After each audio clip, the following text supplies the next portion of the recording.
Hotel டாஸ்கில் பவித்ரா தான் முதல் மேனேஜராக வந்தாங்க. பட் புல்சைன்னு ஒரு விஷயத்தை வச்சு அருணும் அன்னைக்கு விஷாலும் பண்ண சம்பவத்தில் அவங்களுடைய பதவியே போச்சு. கதறி அழுதாங்க பாத்ரூமில், அதெல்லாம் பார்த்தோம். இப்போ டாப் 8க்குள்ளே என்ன கொண்டு வர மாட்டீங்களே அப்படின்னு சொல்லி கதறினாங்க. ஆனால் இப்போ அவங்க யூனியன் லீடர் அருண் இல்லையா, அவன் அந்த குடியிலேயே உட்காந்துருந்தான். நான் கூட நினச்சேன் அருண் தான் யூனியன் லீடர். இப்போ தாங்க அது டிஸ்கஷன் நடக்குது.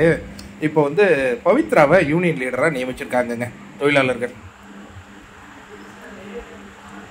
எப்படி பார்க்குறீங்க? பவித்ரா சரியாக ஹேண்டில் பண்ணுவாங்களா? இப்போ வந்து அவங்க யார் மேனேஜர்ஸ், அவங்க சில பல ரூல்ஸ்கள்லாம் சொல்லிட்டு போயிட்டாங்க. இப்போ இவங்களும் அதுக்கான விஷயங்கள் சொல்ல போகிறாங்க. இவங்களுக்கு மொத்தமாக அந்த தொப்பி போடக்கூடாது, அருணுக்கு தொப்பி போட்ட ஹேர் ஸ்டைல் கலையுது, அதனால் போட முடியாது அப்படின்னு சொல்லாமல் அவர் என்ன பண்ணுறாரு, அடிக்கிற வெயிலில் இந்த தொப்பியெல்லாம் போட்டுக்கிட்டு, இல்லை அருணே அது உங்களுக்கு பாதுகாப்பு தானே. அது வந்து எப்படி சொல்கிறது, இப்போ நம்ம ஒரு கன்ஸ்ட்ரக்ஷன் ஒர்க் பண்ணோன்னா தொப்பி போட்டுக்கிட்டா அது ஒரு பாதுகாப்பு. இப்போ பைக் ஓட்டுறோன்னா ஹெல்மெட் போட்டுக்கிட்டால் பாதுகாப்பு.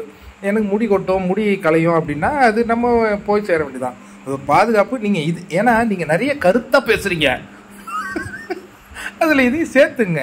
ஏன்னா பைக் ஓட்டணும்னு முடிவு பண்ணால் ஹெல்மெட் போடணும், கரெக்டுங்களா?